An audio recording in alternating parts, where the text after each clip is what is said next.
आज हामी जुन खस साम्राज्य र जुम्लाको सिन्जा सभ्यताको गौरवपूर्ण इतिहासको कुरा गर्छौं नि, त्यसलाई माटो मुनिबाट उधिनेर विश्व सामु चिनाउने मुख्य काम उहाँले नै गर्नुभएको रहेछ क्या। हो नि। यो पढ्दै गर्दा त मेरो दिमागमा हलिउडको त्यो इन्डियाना जोन्सको चित्र आयो नि त। हे, इन्डियाना जोन्स ठ्याक्कै मिल्यो। होइन त, एउटा व्यक्ति जो केवल एउटा झोला र लौरो बोकेर, सायद खाली खुट्टै ती विकट पहाडहरू चहार्छ। फरक यति मात्र हो कि उहाँ सुनचाँदी वा जादुई ढुङ्गा खोज्दै हुनुहुन्न थियो, उहाँ ज्ञान र इतिहासको खजाना खोज्दै हुनुहुन्थ्यो। यो इन्डियाना जोन्सको तुलना धेरै हदसम्म सान्दर्भिक छ नि, किनभने उहाँले पनि इतिहासका हराएका कडीहरू जोड्न शारीरिक रूपमै अत्यन्तै ठूलो जोखिम मोल्नु भएको थियो क्या। हो नि, पहाडको बाटो, त्यो पनि त्यति बेलाको समयमा। अनि उहाँ कुनै सरकारी बजेट वा टोली बोकेर हिँड्ने मान्छे त होइनन् नि। उहाँ त कहिले गाउँलेको पिँढीमा सुतेर, कहिले मन्दिरको पाटीमा बसेर इतिहासका टुक्राहरू जोड्दै हुनुहुन्थ्यो नि त। तर यो सबै सुन्दा नि मलाई एउटा प्रश्न उठ्छ क्या, उहाँले ती पुराना लिपिहरू चाहिँ कसरी पढ्नुभयो होला? यो चाहिँ निकै रोचक पाटो हो। दस्तावेजहरूमा उल्लेख छ कि उहाँले ब्राह्मी र शारदा जस्ता पुराना र निकै कठिन लिपिहरू सजिलै पढ्नुहुन्थ्यो अरे। अब सामान्य मानिसलाई यो कति गाह्रो काम हो भनेर बुझाउनु पर्दा कसरी बुझाउने त हामीले? खै, यसलाई यसरी बुझाउन, यी लिपिहरू पढ्नु भनेको कुनै विदेशी भाषा सिक्नु जस्तो मात्र होइन क्या। यो त एउटा भनौँ न जटिल कोड ब्रेक गर्नु जस्तै हो नि। ए, त्यति साह्रो? हजुर। ब्राह्मी लिपि भनेको दक्षिण एसियाका धेरै लिपिहरूको जननी मानिन्छ, जुन सम्राट अशोकको पालाका शिलालेखहरूमा प्रयोग हुन्थ्यो नि त। यो त शताब्दीौं अघि नै प्रयोगमा आउन छाडिसकेको एउटा मृत लिपि हो क्या। ओहो, मृत लिपि पो? अनि त्यस्तै शारदा लिपि कश्मीर र हिमाली क्षेत्रको निकै पुरानो लिपि हो।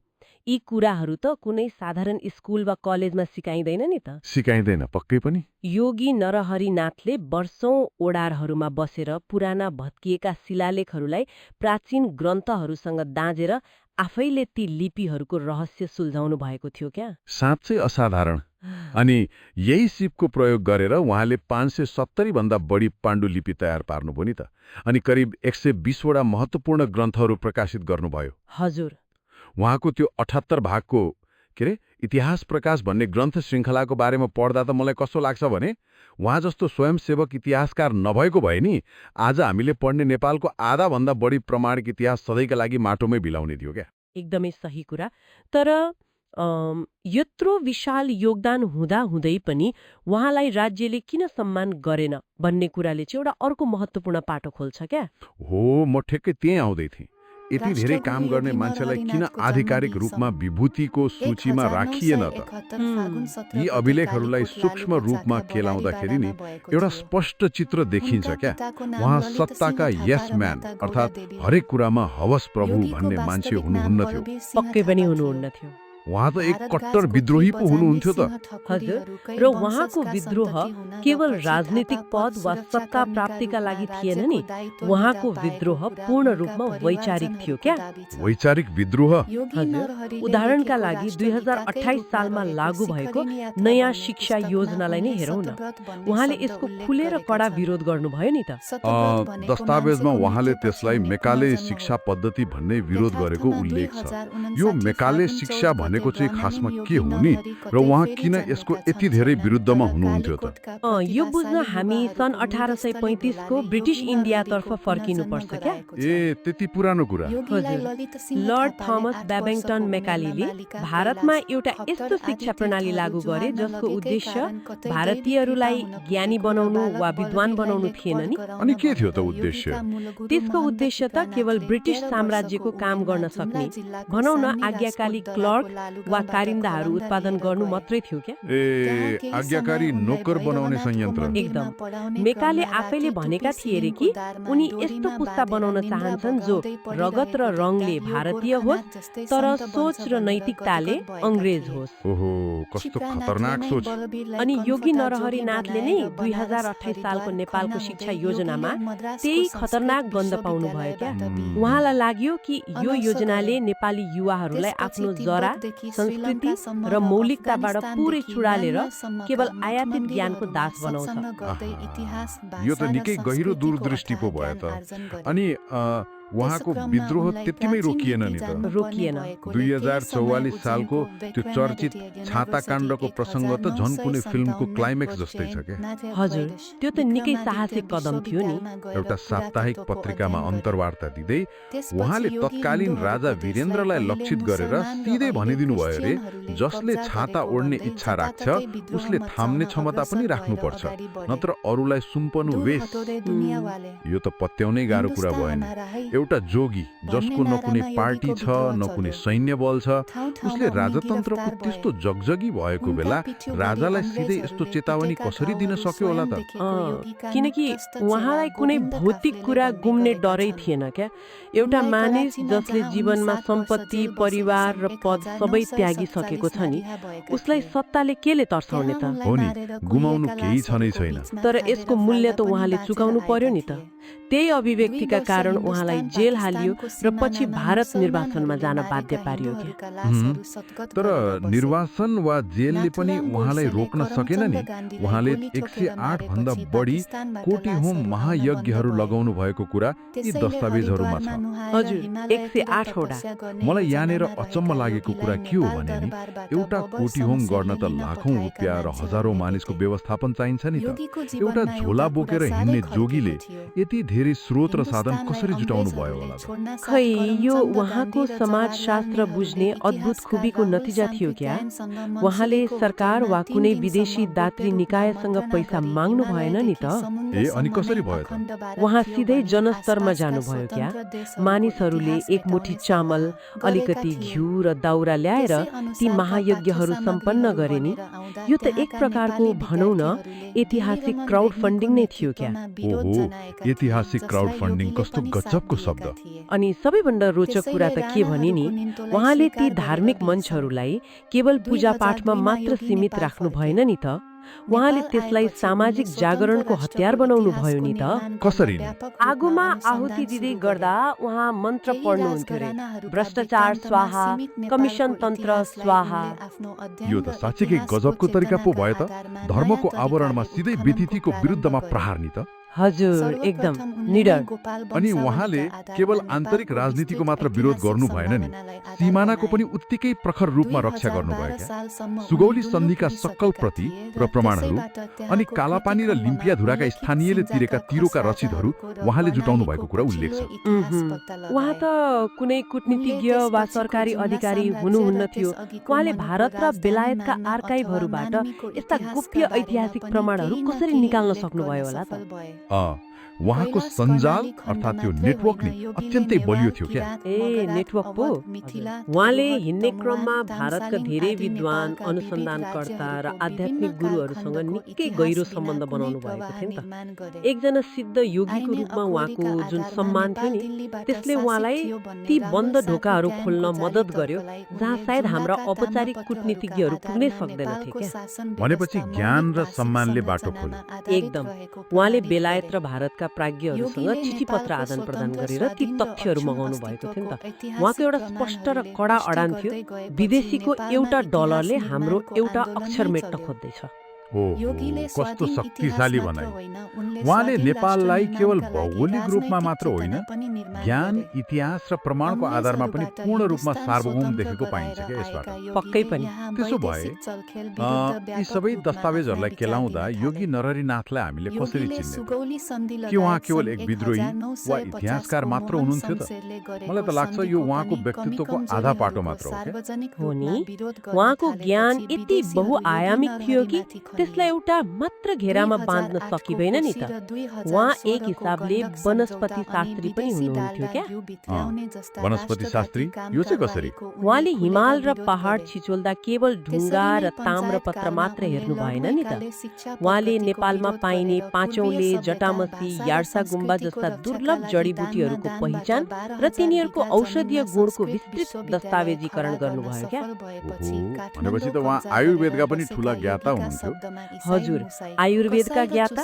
अनि यसका साथै समाजशास्त्रीको रूपमा उहाँले जंगलमा घुम्ने राउटेदेखि लिएर उच्च हिमाली भोटे समुदायसम्मको भाषा र जनजीवनको अध्ययन पनि गर्नुभयो नि त। अनि भूगर्भ शास्त्रमा उहाँको त्यो चर्चित भनाइ छ नि, नेपालको पानी, नेपालको खानी। उहाँले नेपालका नदीहरूको सामरिक महत्त्व र खानीहरूको सम्भावनालाई त्यति बेलै बुझ्नुभएको थियो क्या। एकदमै। मलाई यहाँनिर उहाँको दर्शनलाई आजको आधुनिक समयसँग जोड्न मन लाग्यो क्या। अहिले हामी चारैतिर सस्टेनेबिलिटी अर्थात् दिगोपन र लोकल प्रोडक्सनको ठूलो चर्चा सुन्छौँ नि। सबैलाई अहिले अर्ग्यानिक र लोकल चाहिएको छ। हजुर, अहिलेको ट्रेन्ड नै त्यही छ। तर हेर्नुस् त, योगी नरहरिनाथले दशकौं अघि नै 10 शको अवधारणा ल्याउनु भएको थियो नि। त्यो 10 शको अवधारणा त आफैमा एउटा पूर्ण अर्थशास्त्र र समाजशास्त्र नै थियो क्या। कसरी नि? स्वदेशी शिक्षा, स्वदेशी भेष, स्वदेशी भाषा, स्वदेशी औषधि, स्वदेशी श्रम, यस्तै 10 वटा सबाट सुरु हुने कुराहरूमा उहाँले जोड दिनुभयो नि त। उहाँको तर्क एकदम स्पष्ट थियो। जबसम्म हामी आफ्नो आवश्यकताको लागि अरूको मुख ताक्छौँ नि, तबसम्म हाम्रो स्वतन्त्रता केवल कागजमा मात्र सीमित हुन्छ क्या। कति सत्य कुरा। आज विश्वले जुन कुरालाई दिगो जीवनशैलीको रूपमा अपनाउन खोज्दैछ नि, त्यो त योगीले नेपालको गाउँ गाउँमा उहिल्लै सिकाउँदै हिँड्नु भएको रहेछ क्या। उहाँले केवल विरोध मात्र त गर्नु भएन नि, समाधान पनि दिनुभयो क्या। उहाँले संस्कारयुक्त राष्ट्रिय आदर्श शिक्षा र गुरुकुल पद्धतिको वकालत गर्नुभयो। र सबैभन्दा ठूलो कुरा, जनस्तरबाट सहयोग र जग्गा जुटाएर दाङमा नेपाल संस्कृत विश्वविद्यालयको जग बसाल्ने काम पनि उहाँले नै गर्नुभयो नि त। यो उहाँको त्यही आत्मनिर्भरताको दर्शनको व्यावहारिक उदाहरण थियो क्या। यो सबै तथ्यहरू सुन्दा त लाग्छ एउटा मानिसको छोटो जीवनकालमा यति धेरै कुरा गर्न कसरी सम्भव भयो होला त। इतिहासवेद, वनस्पति शास्त्री, पुरातत्ववेद, भाषावेद, दार्शनिक र सामाजिक अभियन्ता, यी सबै भूमिका एउटै व्यक्तिले निभाउनु भनेको साँच्चै नै अकल्पनीय कुरा हो क्या। र यही कारणले गर्दा आज हामीले हेरिरहेका यी दस्तावेजहरूमा उल्लेख गरिएका ती 10 वटा कारणहरू नि अत्यन्तै वजनदार देखिन्छन् क्या। नेपालका अभिलेखहरूको संरक्षण, 570 भन्दा बढी पाण्डुलिपिको अतुलनीय साहित्यिक योगदान, सीमा रक्षाका लागि जुटाएका अकाट्य प्रमाणहरू, अनि कुनै पनि पद वा पैसाको लोभ बिनाको निस्वार्थ राष्ट्रप्रेम, यी सबै तथ्यहरूले योगी नरहरिनाथलाई निस्सन्देह राष्ट्रिय विभूति बन्न योग्य बनाउँछन् नि त। एकदमै। उहाँको अन्तिम समयको कुराले त इतिहासको यो पानालाई झनै भावुक बनाउँछ क्या। 2059 सालमा काठमाडौँको पशुपति मृगस्थलीमा उहाँले भूसमाधि लिनुभयो भनिएको छ। यहाँनिर यो भूसमाधि भनेको चाहिँ के हो, अलिकति प्रश्न पारिदिनुहुन्छ कि? खै, हिन्दू सन्यासी र योगीहरूको परम्परामा नि यो एउटा विशेष प्रक्रिया हो क्या। सामान्यतया मृत्युपछि शरीरलाई जलाइन्छ नि त, जसलाई भौतिक शरीरको शुद्धिकरण मानिन्छ। हजुर, त्यो त चलनै हो। तर उच्च स्तरका सिद्ध योगीहरू जसले जीवित हुँदै आफ्नो शरीर र मनलाई योग अग्निबाट शुद्ध गरिसकेका हुन्छन् नि, उनीहरूलाई जलाइँदैन क्या। उनीहरूलाई ध्यानस्थ मुद्रामै सिधै माटोमा समाधिस्थ गरिन्छ, अर्थात् पञ्चतत्वलाई सिधै पृथ्वीमा फर्काइन्छ नि त। त्यसलाई नै भूसमाधि भनिन्छ। ओहो, कति गहिरो अर्थ लुकेको छ यसमा। उहाँले जानु अघि एउटा विशाल पुस्तकालय र इतिहास प्रकाश सङ्घ छाडेर जानुभयो नि, जहाँ आज पनि हजारौं ऐतिहासिक हस्तलिखित ग्रन्थहरू सुरक्षित छन् भनिएको छ।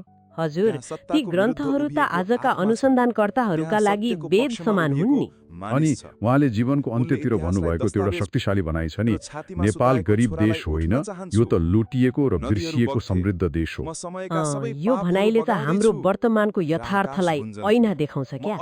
यो केवल आर्थिक गरिबीको कुरा मात्र होइन नि त।